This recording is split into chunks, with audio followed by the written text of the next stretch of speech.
چلتی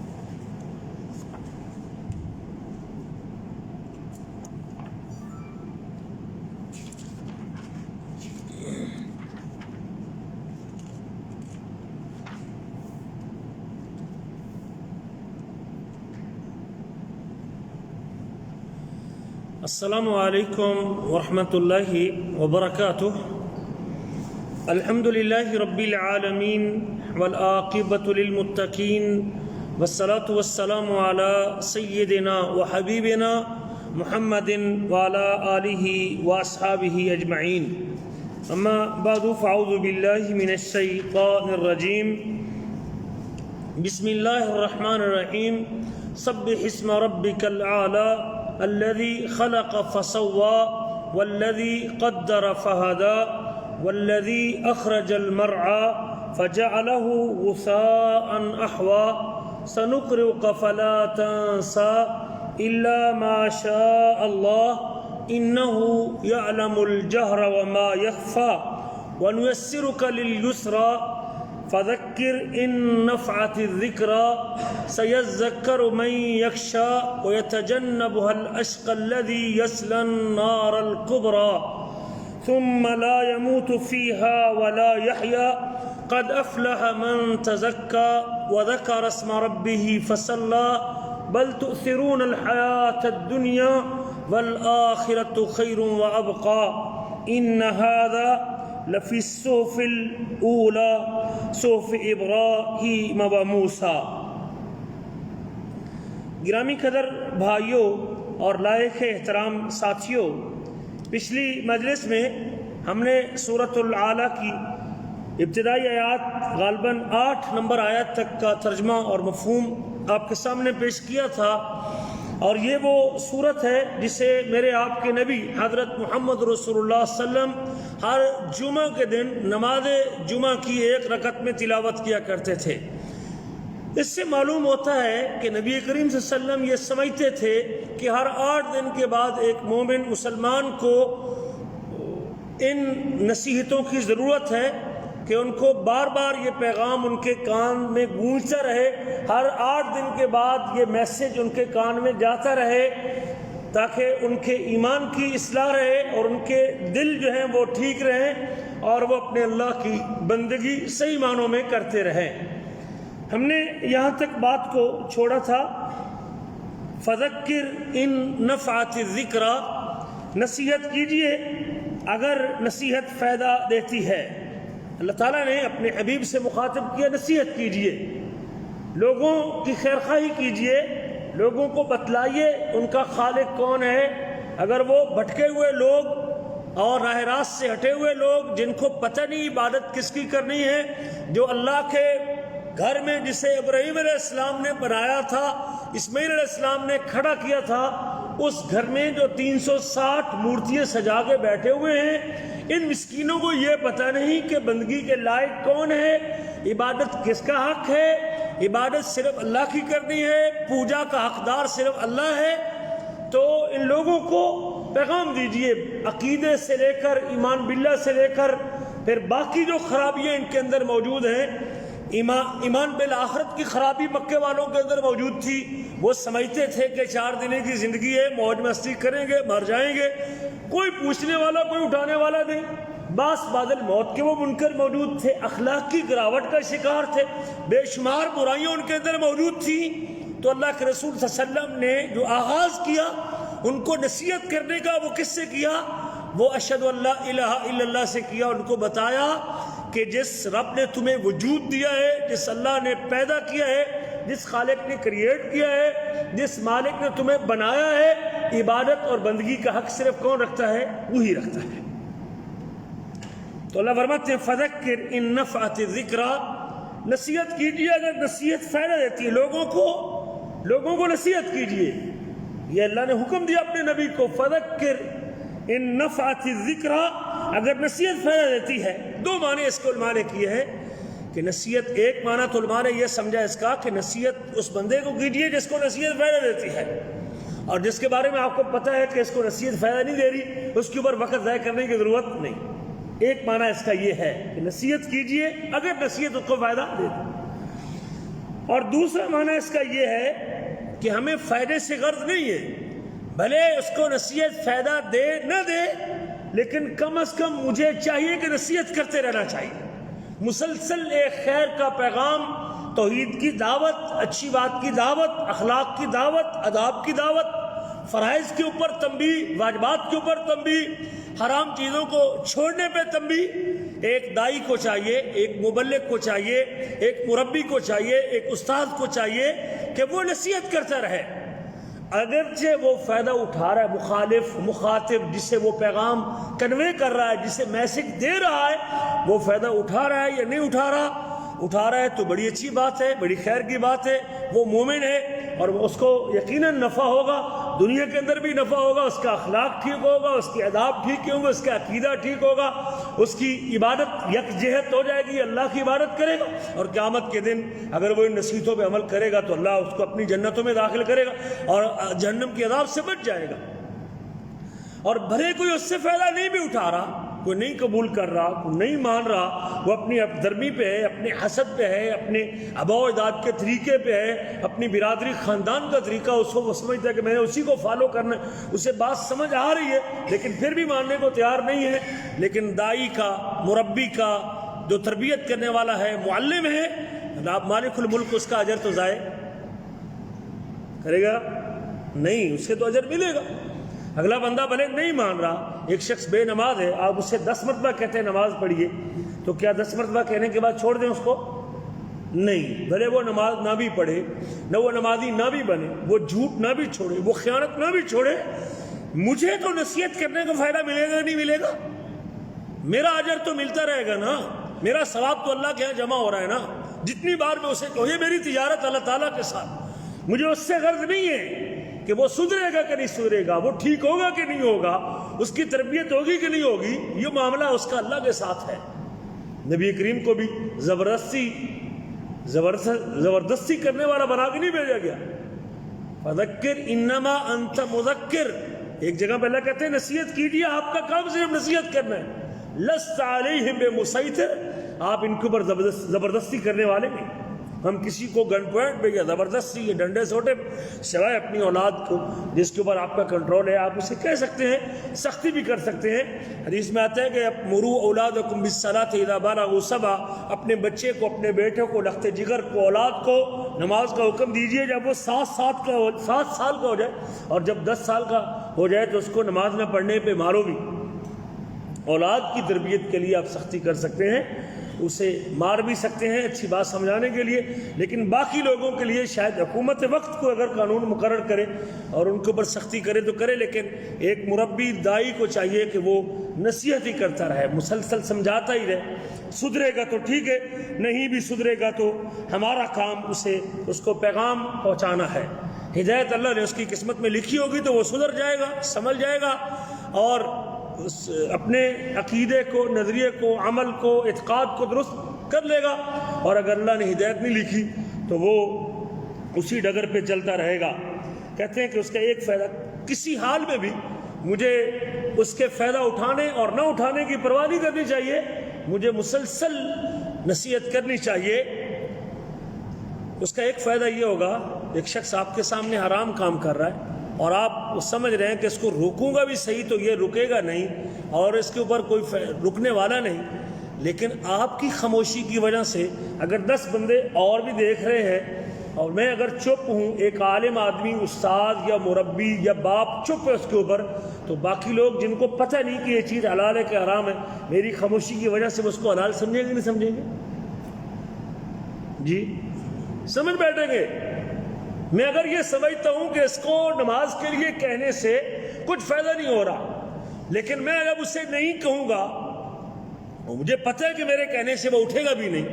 لیکن کم از کم میں اگر کہوں گا بھی نہیں تو دیکھنے والے باقی لوگ کہیں گے کہ شاید نماز کی کوئی اتنی اہمیت، کوئی شراب پی رہا ہے اور مجھے پتہ ہے کہ میرے روکنے سے وہ رکے گا نہیں، لیکن میں اگر خاموش بیٹھا رہتا ہوں کہ اس کو فائدہ نہیں ہوگا میرے روکنے کا، تو باقی 10-12 بندے جو مجھے دیکھ رہے ہیں میری خاموشی کو، وہ سمجھیں گے کہ شاید شراب پینا کوئی گناہ۔ تو یہ ایک فائدہ ہے کہ اگر اسے فائدہ نہیں ہو رہا، وہ عمل نہیں کر رہا، وہ تسلیم نہیں کر رہا، تو دائی کو چاہیے کہ پھر بھی وہ اپنا پیغام پہنچا دے کہ یہ کام حرام ہے، یہ شراب حرام ہے، یہ سگریٹ نوشی نقصان دہ ہے، اس میں تیرا نقصان ہے، جھوٹ نہ بولا کر، یہ رنگ میں ملاوٹ نہ کیا کر، یہ کام میں 2 نمبری نہ کیا کر۔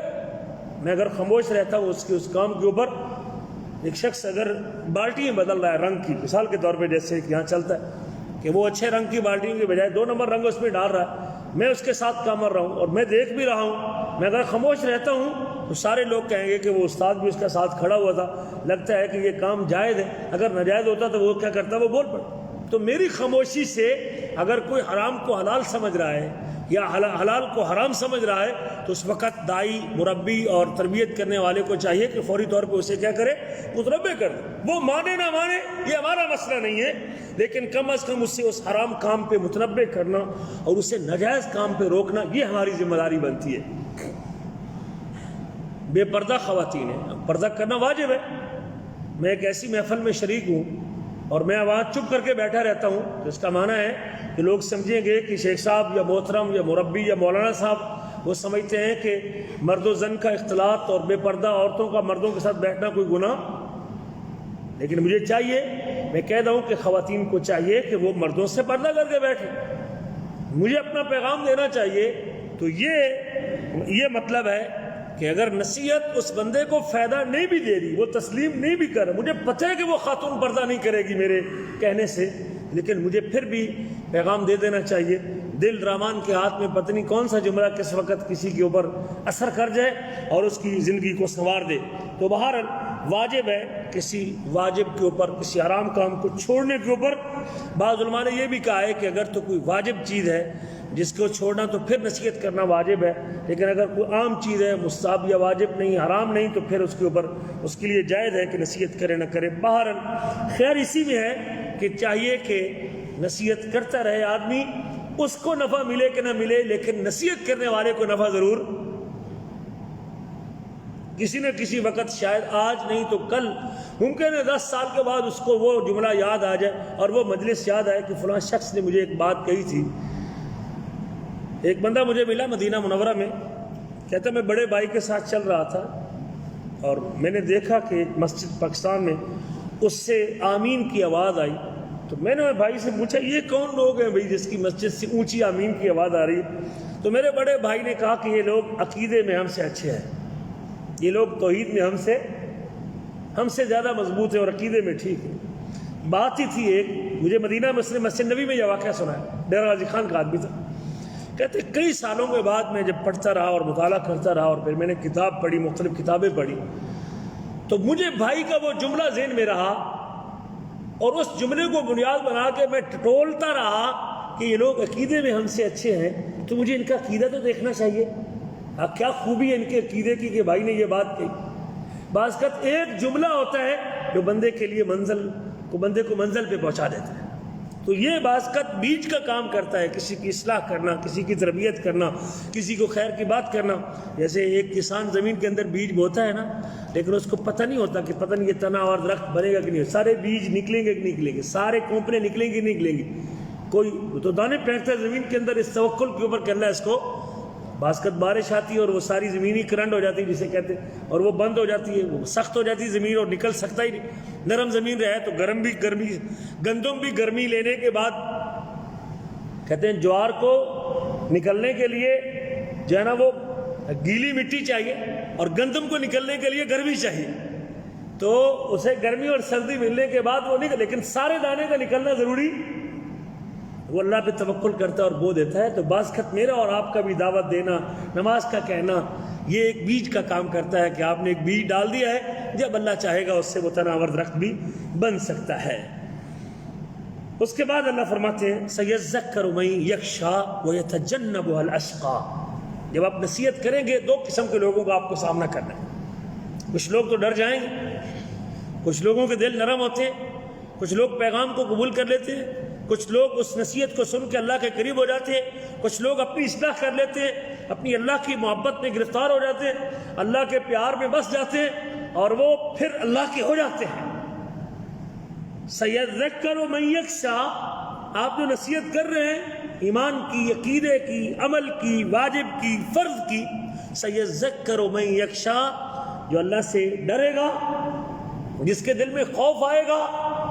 جو اللہ کا ڈر محسوس کرے گا، سَيَذَّكَّرُ نصیحت حاصل کر لے گا۔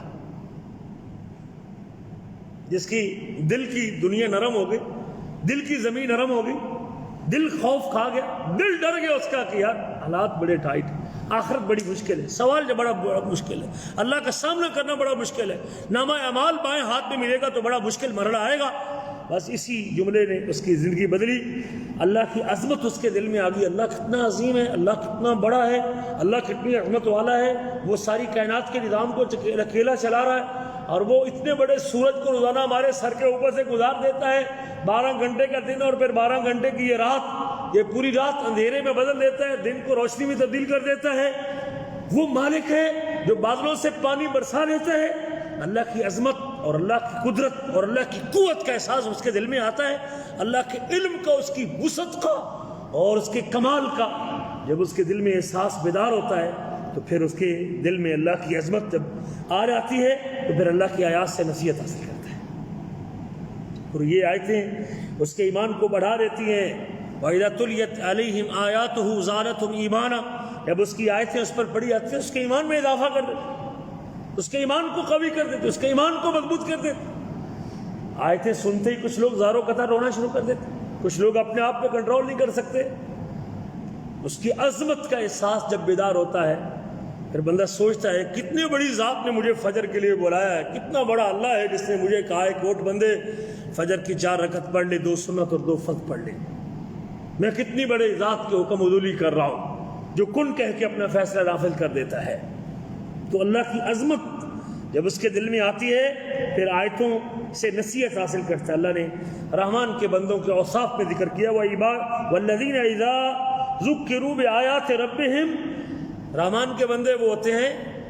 جو اللہ کے محبوب بندے ہیں، جب ان کو اللہ کی آیتوں کے ساتھ نصیحت کی جاتی ہے، اللہ کی آیتیں ان کو پڑھ کے سنائی جاتی ہے، اللہ کی نشانیاں جب وہ پڑھتے اور سنتے اور دیکھتے ہیں، لم یخروا علیہا صما وعمیانا، وہ اندھے اور بہرے بن کے ان کے اوپر نہیں گرتے، ان کے اوپر غور کرتے، سوچتے اللہ کے پیغام پہ، رب کے اس میسج پہ، اللہ کی اس آیت پہ، اللہ کے اس پیغام پہ وہ تدبر کرتے ہیں اور سوچتے ہیں، اور جو اللہ سے ڈر جاتا ہے اور اللہ کا خوف رکھتا ہے یقیناً یہ آیات اس کے دل کی دنیا کو نرم کر دیتی ہیں۔ اس لیے تو اللہ نے کہا ہے نا انما یخشی اللہ من عباد العلماء، اللہ تعالیٰ سے وہ لوگ ڈرتے ہیں جو علماء ہیں، جو جس قدر اللہ تعالیٰ کے بارے میں زیادہ علم رکھتا ہے، جس کے اندر جس قدر اللہ کی معرفت جس بندے میں زیادہ ہے کہ میرا رب علیم بھی ہے، قدیر بھی ہے، سمیع بھی ہے، بصیر بھی ہے، غفار بھی ہے، قہار بھی ہے، جبار بھی ہے، اللہ اس کا علم بڑا وسیع، اس کی قوت بڑی ہے، اس کی قدرت بڑی ہے، اتنا بڑا رب ہے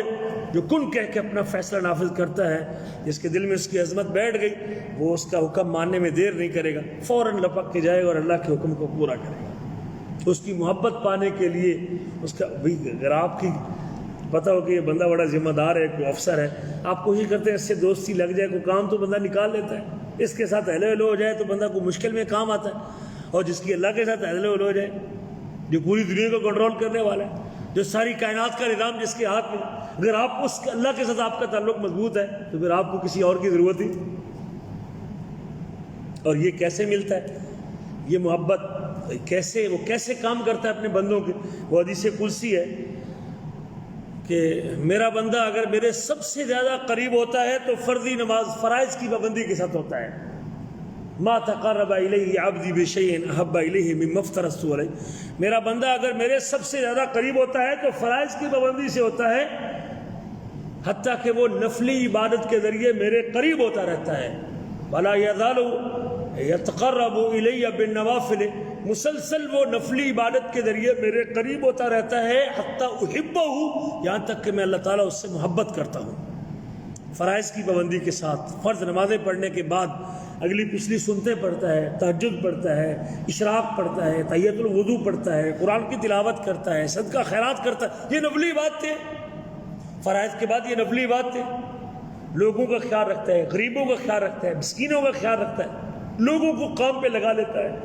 کسی کی اگر مزدوری 100 بنتی ہے اس کو 110 دے دیتا ہے، اس کو کھانا بھی دوپہر کا کھلا دیتا ہے، یار یہ اللہ کا بندہ ہے، چلو یہ میرے لیے دعا کرے گا، شاید اس کو کھلانے اور اس کو صحیح پلانے کی وجہ سے، اس کو دوپہر کا کھانا دینے کی وجہ سے، اس کو 10 ریال زیادہ دینے کی وجہ سے مالک مجھے کوئی اگلا اور کام دے دے گا، کوئی اور بڑا مشروع دے دے گا، کوئی اور بڑا کام دے دے گا۔ اگر بندے کی نیت یہ ہو تو اللہ بڑے دروازے کھولتا۔ شاید وہ آپ کے 10 ریال یا 5 ریال کا کھانا، اور ایک شخص کہتا نہیں جی 100 ریال آپ سے ہم نے طے کیا، ہم نے 1 ریال بھی آپ کو زیادہ نہیں دیتا، اور ممکن ہے اسی جملے سے اللہ تعالیٰ کو ایسی غلطی کروا دے کہ وہ ساری بلڈنگ ہی اس کے گلے پڑ جائے۔ تو اس لیے نبی کریم صلی اللہ علیہ وسلم کے پاس ایک بندہ ہے نا جی، میں آپ کی مجلس میں آ کے دین سیکھ رہا رہتا ہوں، صبح شام ادھر آ جاتا ہوں، اور میرا جو ہے نا جو بھائی ہے وہ دکان کرتا تھا، اور بھائی دکاندار نے کہا کہ حضور یہ آپ کی مجلس میں آتا ہے، سارا دن آپ کے پاس بیٹھا رہتا ہے، اور میں سارا دن دکان کر کر کے تھک جاتا ہوں، تو اسے کہو کہ میرے ساتھ کام بھی کروایا کرے۔ تو اللہ کے نبی نے بڑی اچھی بات اسے نصیحت کی، فرمایا لعلک ترزق بہ، شاید کہ تجھے بھی روٹی اس کی وجہ سے مل رہی ہو، تیری دکان شاید اس کی وجہ سے چل رہی ہے۔ میں اگر چھوٹے بھائیوں کو باپ کا تعاون کرتا ہوں، چھوٹے بھائیوں کو کھلاتا پلاتا ہوں، ان کا پیسہ بھیجتا ہوں، اپنے بھائی کے بچوں کا خرچہ اٹھا رہا ہوں، اپنے بیوہ بھابھی اور اپنے یتیم بھائیوں کا خرچہ اٹھا رہا ہوں، تو اس سے ہاتھ نہیں کھینچنا چاہیے۔ شاید آپ کو کام مل رہا ہے، کاروبار، کتنے بندے ایسے جن کے پاس کام ہی کوئی، کتنے بندے ہیں جو آج سے 20 سال پہلے آپ سے موجود ہیں لیکن اس کو ابھی تک زبان ہی نہیں آئی۔ آپ ابھی 1 سال بعد آ کے آپ نے ٹھیکے لینے شروع کر دیے، آپ نے اتفاق کرنے شروع کر دیے، آپ نے دفعے لینے شروع کر دیے، اور آپ سے 15-20 سال پہلے والا بندہ موجود ہے، ابھی تک اس کو بات کرنی بھی نہیں آتی۔ تو یہ کمال اور یہ مہارت جو میرے رب نے آپ کو دی ہے، شاید ان یتیم بچوں کو کھلانے کی وجہ سے اللہ نے آپ کا رزق کھولا، شاید صلہ رحمی کرنے، شاید ماں باپ کی خدمت کرنے کی وجہ سے آپ کا رزق کھولا۔ تو اس لیے میرے عزیزوں جو ہے نا، نصیحت جو اللہ سے ڈر جاتا ہے، جس کے دل میں اللہ کی تعظیم آ جاتی ہے، تو اللہ کا وعدہ حدیث قدسی ہے کہ جب بندہ مسلسل نفلی عبادت کے ذریعے میرے قریب ہوتا ہے تو میں اس کا ہاتھ بن جاتا ہوں، میں اس کی آنکھ بن جاتا ہوں، میں اس کا کان بن جاتا ہوں، اس کا کان بھی میرے تابع، اس کی آنکھ بھی میری تابع، اور اس کی زبان بھی میرے تابع، اور اس کے سارے کام میری مرضی کے مطابق ہوتے ہیں۔ اور یہ پروٹوکول ہے، جب بندہ اللہ کی عظمت دل میں بٹھا لیتا ہے، اور وہ نبی کریم کا ارشاد گرامی بھی ہے کہ میں سب سے زیادہ اللہ تعالیٰ کے بارے میں علم زیادہ رکھتا ہوں، اور سب سے زیادہ اللہ کا تقویٰ بھی میرے دل کے اندر ہے۔ جو شخص جس قدر اللہ کے بارے میں زیادہ معلومات رکھتا ہے نا کہ میرا رب بڑا بریک بین ہے، وہ بصیر بھی ہے، علیم بھی ہے، کریم بھی ہے، سمیع بھی ہے، قادر بھی ہے، قدیر بھی ہے، اللہ کی صفتوں کو گنتا جاتا ہے اور اپنے آپ کو کنٹرول کرتا جاتا ہے کہ میری کوئی حرکت بھی اس کے علم سے باہر نہیں، اس کے دیکھنے سے باہر نہیں ہے، میری کوئی ادا بھی، میرا کوئی عمل بھی وہ اللہ تعالیٰ کے دیکھنے سے مخفی نہیں اور اللہ سے چھپا ہوا نہیں، اور پھر اپنے آپ کی اصلاح کرتا ہے۔ تو یقیناً یہ چیزیں ہیں جو انسان کو نصیحت قبول کرنے پہ آمادہ کرتی اور ابھارتی ہے، پھر وہ اس سے نصیحت سے فائدہ اٹھاتا ہے۔ اگلا جو دوسرا طبقہ ہے وہ یتجنبها الاشقى، اللہ کہتے ہیں نبی کو فذکر ان نفعت الذکریٰ۔ اب 2 قسم کے لوگ ہیں نصیحت کے حوالے سے، ایک نصیحت کو قبول کرنے والے، نصیحت سے فائدہ اٹھانے والے، نصیحت قبول کرنے والے، اور دوسرا طبقہ ہے جو اس سے بچتا ہے، گریز کرتا ہے۔ کسی طرح یہ شخص مجھے یہ کہہ نہ دے کہ مجھے درس کی دعوت نہ دے دے، یہ آ گیا ہے مولوی صاحب، یہ آدھا گھنٹہ لے گا میرا، یہ کسی طرح کمرے سے نکلے، جان چھوٹے میں یہ آیا ہے، مجھے اپنا موبائل بند کرنا پڑا ہے، ٹی وی بند کیا ہے، میں میچ دیکھ رہا تھا، اب اس میں عورتیں بھی ہیں، ننگی فلم دیکھ رہا تھا، گندی فلم دیکھ رہا تھا، اب اس کے اوپر کوئی نیک شخص، کوئی متی شخص، آپ کا کوئی دوست، کوئی باپ، کوئی بڑا، کوئی استاد آ گیا، لیکن اب اس کے لیے پہاڑ بنا ہوا ہے، ایسے کوڑن محسوس کر رہا ہے، ایسے چبھن محسوس کر رہا ہے، ایسے تنگی محسوس کر رہا ہے، اس نیک بندے کا وجود اس سے برداشت تھی۔ یہ انسان کی بدبختی کی بہت بڑی دلیل ہے۔ اگر آپ کو دین کی بات سننے سے چبھن محسوس ہوتی ہے، کوڑن محسوس ہوتی ہے، اس کا معنی ہے کہ دل کی دنیا خراب ہو چکی، دل اس قدر بیمار اور اتنا برباد ہو چکا ہے کہ اب اس کی اصلاح کے چانس ناممکن ہوتا ہے نا۔ بندہ نماز نہیں پڑھتا، کبھی نماز نہیں پڑھی، آپ اسے کیا اور نماز پڑھنے چلے، وہ کہتے ہیں میرے کپڑے خراب، آپ اسے کہتے ہیں آؤ بازار چلتے ہیں، کہتے ہیں 1 منٹ کھلو کپڑے بدل کے آیا ہوں۔ کیا وجہ ہے؟ یہ وجہ ہے اس کے دل میں وحشت پیدا ہو چکی ہے۔ خیر کی بات، نصیحت کی بات، دین کی بات، شریعت کی بات، توحید کی بات، سنت کی بات، ذکر کی بات، اس سے وہ کڑن محسوس کر رہا ہے۔ سب سے بڑا بدبخت شخص ہے جس کو خیر کی قرآن کی تلاوت سے اس کو تنگی محسوس ہوتی ہے۔ اس کے چہرے کے آثار بتا رہے ہیں کہ اب یہ بڑی مشکل میں بیٹھا ہوا ہے۔ اللہ کہتے ہیں وَيَتَجَنَّبُهَا الْأَشْقَى، اللہ کے رسول جو نصیحت کر رہے ہیں، جو اس سے بچتا ہے، اس سے اجتناب کرتا ہے، جان چھوٹے۔ یہ اللہ کے رسول سامنے آ رہے ہیں، مجھے کہہ دیں گے کہ یار اللہ کی عبادت کیا کرو، سائڈ بدل، گلی بدل، راستہ بدل۔ ایک متوا ہے بیٹھا، کدوں نکلے گا تو یار، ساتھ والے کمرے میں چلا ہے۔ کچھ لوگ کمرہ بدل لیتے،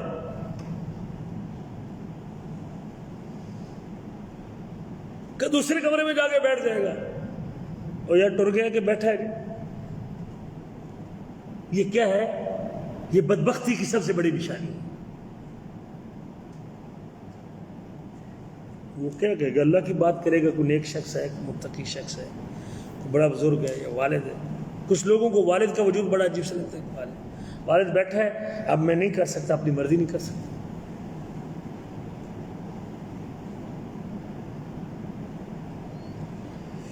وَيَتَجَنَّبُهَا الْأَشْقَى،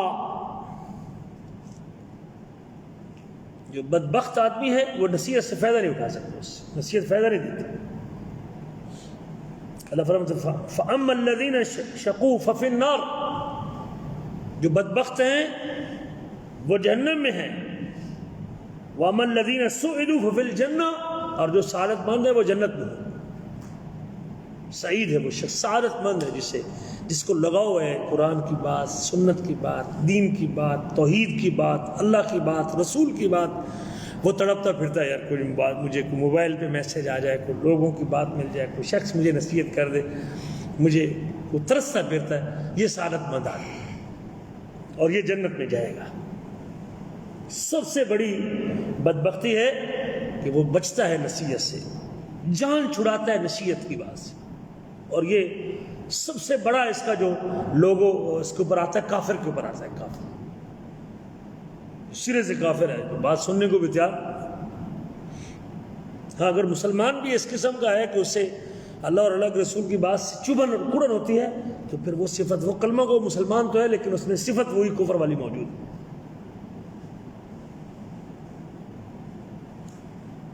تو اللہ نے بدبخت کہا ہے، بہت بڑا بخت شخص ہے وہ۔ اللہ تعالیٰ ہمیں اس بدبختی سے بچائے، اللہ اس بدبختی سے بچائے میرے عزیزوں۔ یہاں بڑی دنیا پڑی ہے، ایسے بڑے لوگ ہیں، آپ ہم تو جانتے رہتے ہیں، واسطہ رہتا ہے لوگوں سے، مختلف قسم کے لوگ ملیں گے۔ کچھ لوگ آپ کو دیکھ کے اس کے چہرے کا اثر بدل لیا، کسی نیک شخص کو، داڑھی والے شخص کو دیکھ۔ کچھ لوگ بڑے ہتک اندھیرے، ہتک امیز انداز میں اور لہجے میں کہ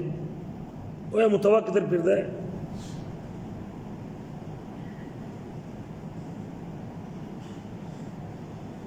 اللہ کہتے ہیں جو بدبخت ہے وہ بچتا ہے، جان پیچھے ہٹتا ہے۔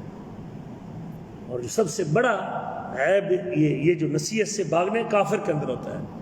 اور اس کا انجام کیا ہوگا؟ الذی یصلی النار الکبریٰ، جو بھڑکتی ہوئی آگ کے اندر چلا جائے گا۔ تکبر کی وجہ سے، برادری کے تعصب کی وجہ سے، جہالت کی وجہ سے ہے، نہیں ہوگا اللہ اور اللہ کے رسول کی بات کو نہیں سن رہا، تو یہ کافر شخص بڑی آگ میں جائے گا۔ النار الکبریٰ جہنم کی آگ ہے یہ، اور نار صغریٰ یہ دنیا کی آگ ہے، جس کو ہم سلگاتے ہیں نا، یہ دنیا کی آگ۔ اور جہنم کی آگ اس آگ سے 69 درجے زیادہ گرم ہے۔ اس کا جو گریڈ ہوتا ہے، جو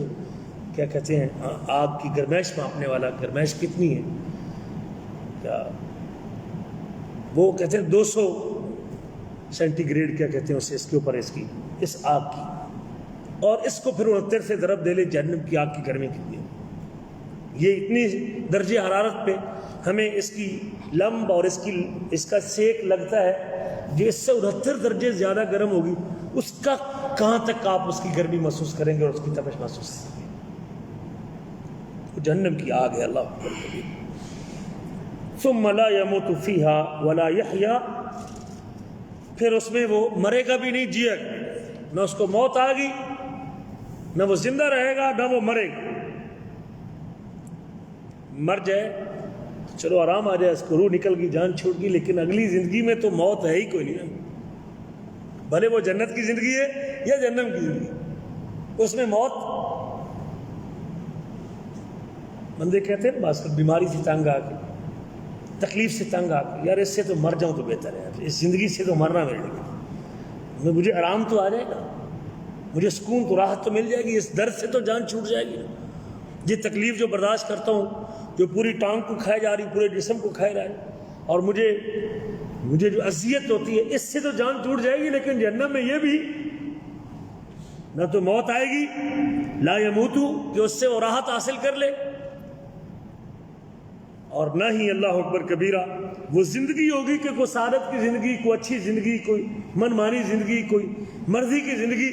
جہاں بیٹھوں، جہاں کھڑا ہوں، جہاں جاؤں، جہاں چلوں، ایسی بھی کوئی زندگی نہیں ہو۔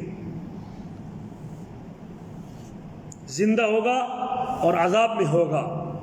کلما نضجت جلودہم بدلناہم جلودا غیرہا، جب کبھی ان کی چمڑیاں پکیں گی اور چمڑیاں ان کی گلیں گی تو پھر ہم بدل دیں گے ان کی چمڑیاں۔ موت نہیں آئے گی، چمڑی بدل دی جائے گی۔ چمڑی بھی 3 دن اور 3 رات کی مسافت تو چمڑی کی ہوگی، چمڑی یہ بھی تھوڑی سی ہے، سینٹی کے حساب سے ہوگی، 1-2 سینٹی ہے، لیکن وہ اتنی بڑی ہوگی، اور بعض روایتوں میں کہ 40 ہاتھ 42 ہاتھ لمبی ہوگی، اتنی موٹی چمڑی ہوگی وہ، اور وہ آگ سے گلے گی اور پھر اللہ اس کو بدل دے گا۔ اور پھر وہ کہیں گے وَنَادُوا یا مالک، جہنم کے دروغے کو مالک کہتے ہیں، مالک کو کہیں گے لِيَقْضِيَ عَلَيْنَا رَبُّكَ، ہمارا رب ہمارا فیصلہ ہی کر دے، مار دے آپ کو۔ لیکن وہاں تو موت بھی، موت کی تمنا کریں گے، لیکن وہاں اس موت سے بھی راحت، اس عذاب سے بھی راحت ملے۔ قال انکم ماکثون، وہ کہے گا تم نے ہمیشہ اسی اذیت میں رہنا ہے۔ آپ میرے عزیزو، ان جملوں سے اور اس حالت اور کیفیت سے مجھے اور آپ کو آج سنبھالا دینا چاہیے۔ مجھے اپنے آپ کو کنٹرول کرنا چاہیے، اللہ کی اطاعت، فرائض کی پابندی، نماز کی پابندی، حلال پہ اکتفا، جھوٹ چھوڑیں، سچ بولیں، حلال پہ اکتفا کریں، کوشش کریں ماں باپ کے حقوق ادا کریں، لوگوں کا حق ضائع نہ کریں، اللہ کو راضی کریں۔ ممکن نہیں کہ اگلا سانس ہم نے لینا ہے کہ نہیں لینا اور دنیا چھوڑ کے چلا جانا ہے۔ باقی اگر ہم ناجائز طریقے سے مال اکٹھا کریں گے، بہن بھائیوں کا حق کھائیں گے، مزدوروں کا حق کھائیں گے، لوگوں کا حق دبائیں گے، 2 نمبری کریں گے، تو آگے معاملہ بڑا مشکل ہے، حالات بڑے کٹھن ہیں آگے، اللہ کی قسم بڑا مشکل مرحلہ ہے جو اگلا مرحلہ ہے، اس میں کوئی راحت نام کی چیز نہیں ہے۔ ثم لا يموت فيها ولا يحيا، پھر اس میں وہ زندہ بھی نہیں رہے گا اور مرے گا بھی نہیں۔ قد افلح من تزکا، کامیاب ہو جائے گا وہ شخص، کامیاب ہے وہ شخص، افلح من تزکا، جس نے تزکیہ کر لیا، اپنے آپ کو پاک کر لیا جس نے۔ اب وقت ہے اپنے آپ کو پاک کرنے کا، اپنے نفس کو پاک کرنے کا، اپنے آپ کو پاکیزہ بنانے کا۔ فلاح کیا ہوتی ہے کہ آپ کو مطلوب مل جائے اور آپ جس چیز کو ناپسند کرتے ہیں اس سے آپ کی جان چھوٹ جائے، مصیبت سے نجات مل جائے اور حصول اور مطلوب آپ کو مل جائے، اسے فلاح کہتے ہیں۔ جو آپ چاہتے ہیں وہ آپ کو مل جائے اور جس سے آپ بچنا چاہتے ہیں اس سے آپ بچے رہیں، اسے کہتے ہیں فلاح۔ فلاح مطلوب مل جائے، مقصد مل جائے، جس چیز کی طلب ہے وہ حاصل ہو جائے، اور جو چیز آپ کے لیے نقصان دہ اس سے آپ کی جان بچی رہے، اسے فلاح کہتے ہیں۔ قد افلح من تزکا، کامیاب ہے وہ شخص جس نے تزکیہ کر لیا، اپنے آپ کو پاک کر لیا، تزکیہ کر لیا، اپنے نفس کا تزکیہ کر لیا۔ تزکیہ کا معنی ہی ہوتا ہے کہ انسان اپنے آپ کو پاک کر، برے اخلاق سے پاک کر لیں، جھوٹ سے پاک کریں، خیانت سے پاک کریں، شرک سے پاک کریں، چوری سے پاک کریں، ماں باپ کی گستاخی سے پاک کریں۔ قد افلح، کامیاب ہے وہ شخص جو اپنے آپ کو پاک کر لیتا ہے۔ اللہ کہتے ہیں اپنے نبی سے، خذ من اموالہم صدقۃ تطہرہم وتزکیہم، کہ آپ ان کے مالوں سے زکوٰۃ لیجئے، جب مال لیں گے تو آپ ان کو پاک کریں اور ان کا تزکیہ کریں، ان کا نفس پاک ہوگا، بخیلی کنجوسی ختم ہوگی ان کے نفسوں سے مال خرچ کرنے کے ساتھ، ظاہر اور باطن پاک ہو جائے گا، مال بھی پاک ہو جائے گا، ان کا نفس بھی پاک ہو جائے گا، آدمی کو راحت محسوس ہوگی۔ اللہ اکبر کبیر۔ سب سے بڑا تزکیہ جو ہے انسان کو اپنا تزکیہ اللہ کے بارے میں کرنا چاہیے۔ اللہ کے حوالے سے میرے عقیدے میں کوئی ملاوٹ نہیں ہونی چاہیے، توحید کے حوالے سے کوئی جھول نہیں ہونی چاہیے،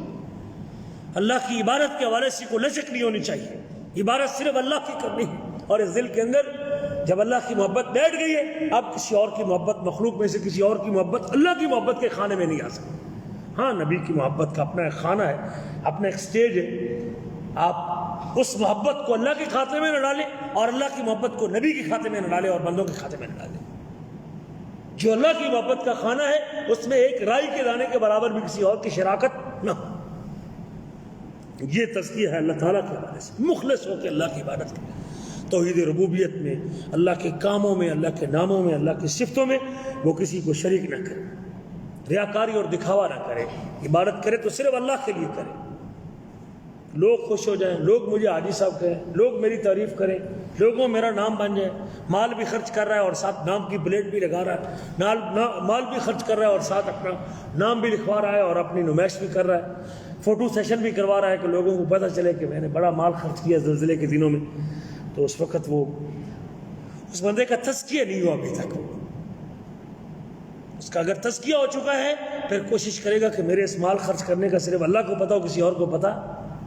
دائیں ہاتھ سے خرچ کرے اور بائیں کو پتہ بھی نہ چلے۔ نبی کریم کے حوالے سے اپنا تزکیہ کرے، قد افلح من تزکا، آپ کی حکم آئے، آپ کی سنت ہے، آپ کی سیرت ہے، اس کے اوپر عمل پیرا ہو جائے، دیر نہ کرے۔ اگلے سال حج کے بعد، شادی کے بعد داڑھی رکھوں گا، نمازی بن جاؤں گا، چٹے وال سفید وال آ جائیں گے تو پھر میں اپنے آپ کو ٹھیک کر لوں گا۔ یہ رسول کریم کو ایسی طریقے دینے کی ضرورت نہیں، ان کا حق یہ نہیں ہے، ان کا حق یہ ہے ادھر فرمان محمد ہو، ادھر گردن جھکائی ہو۔ حبیب کی بات آ گئی ہے، اگر آپ کا دل پاک ہے نبی کریم کے حوالے سے تو پھر آپ کی بات ماننے میں دیر نہیں ہوگی۔ پھر وہ چہرے کے بال ہو، وہ داڑھی کے بال ہو، وہ نماز کا معاملہ ہو، وہ اخلاق کا معاملہ ہو، وہ سچ کا معاملہ ہو، وہ جھوٹ چھوڑنا ہو، خیانت چھوڑنا ہو، جو بندہ اپنے رسول کے حوالے سے اس کا دل پاک ہے وہ کبھی بھی آپ کا حکم ماننے میں دیر۔ قد افلح من تزکا، آپ کی شریعت پہ عمل ہے، آپ کی اتباع کرے، آپ کی شریعت میں اضافہ نہ کرے، دین میں اضافہ نہ کرے، نہ اقوال میں نہ تھوڑا کرے نہ زیادہ کرے، نہ اقوال میں کرے نہ افعال میں کرے۔ نبی کریم نے ذکر سکھایا ہے نا مجھے، لا الہ الا اللہ، اللہ اکبر، ٹھیک ہے، ذکر ہے نا، سبحان اللہ و بحمدہ، ذکر ہے۔ آپ ان الفاظ کو چھوڑ کے کہتے ہیں اللہ اللہ اللہ اللہ، یہ ذکر اللہ کے نبی سے ثابت، اس کو کم کرنا بھی ٹھیک نہیں، اس کو بڑھانا بھی ٹھیک۔ اگر آپ اللہ کے نبی کے حوالے سے آپ کا تزکیہ ہے تو آپ کے سکھائے ہوئے جملوں میں کمی بھی نہیں کریں گے، اضافہ بھی نہیں کریں گے۔ آپ نے جو ذکر سکھایا ہے آپ نے اس کے ساتھ کوئی حرکت کرنا نہیں سکھائی۔ اللہ اکبر، اللہ اکبر، سبحان اللہ، سبحان اللہ، سبحان اللہ، سبحان اللہ، الحمدللہ، لیکن آپ ذکر بھی کرتے ہیں اور کہتے ہیں الحمدللہ، الحمدللہ، الحمدللہ، ٹھیک ہے، کیا اضافہ کر رہے ہیں؟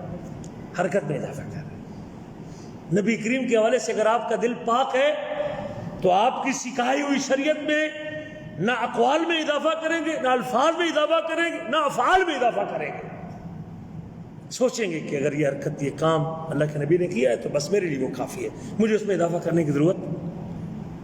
یہ شخص ہے جس کا اللہ کے نبی کے حوالے سے تزکیہ ہے، وہ قدم قدم پہ دیکھتا ہے کہ میرے نبی کریم کی کیا تعلیم، عقیدے کے حوالے سے، اللہ کی صفات کے حوالے سے، نبی کریم کے حوالے سے، نبی کریم کی صفات کے حوالے سے وہ دیکھتا ہے کتاب و سنت کی کیا تعلیمات ہیں۔ وہ یقیناً سلف صالحین کے، صحابہ و تابعین کے طریقے پہ کوئی چیز اس میں اضافہ نہیں کرتا۔ جس چیز کو نبی کریم نے بطور عبادت نہیں کیا، آج میں اور آپ اسے بطور عبادت نہیں کر سکتے۔ جو اس وقت دین تو اسی کو دین سمجھتا ہے، نہ وہ کیفیت میں اضافہ کرتا ہے، نہ وہ نوعیت میں اضافہ کرتا ہے، نہ وہ کوالٹی میں اضافہ کرتا ہے، نہ وہ کوانٹٹی میں اضافہ کرتا ہے۔ وہ اس کی مقدار بھی نہیں تبدیل کرتا اور اس کا معیار بھی نہیں بدلتا. یہ شخص ہے جو رسول کریم صلی اللہ علیہ وسلم کے حوالے سے اس کا تزکیہ ہو چکا ہے. نفس کے تزکیے میں یہ بھی آتا ہے کہ اس کے دل میں کینہ نہیں ہونا چاہیے، بغض نہیں ہونا چاہیے، حقد نہیں ہونا چاہیے، دل کی بیماریوں سے پاک ہونا چاہیے، نفاق نہیں ہونا چاہیے اس کے دل. تزکیہ ہی ہے. لوگوں کے بارے میں برا گمان نہیں ہونا چاہیے اس کے دل میں. مسلمانوں کے حوالے سے، اس کے عام مسلمانوں کے حوالے سے اس کے دل کے اندر حسد، کینہ اور بغض نہیں ہونا، عداوت نہیں رکھنی چاہیے. قد افلح من تزکا، کامیاب ہو گیا وہ شخص جس نے تزکیہ کر لیا، جس نے اپنے آپ کو پاک کر لیا، وہ کامیاب ہو گیا. قد افلح من تزکا،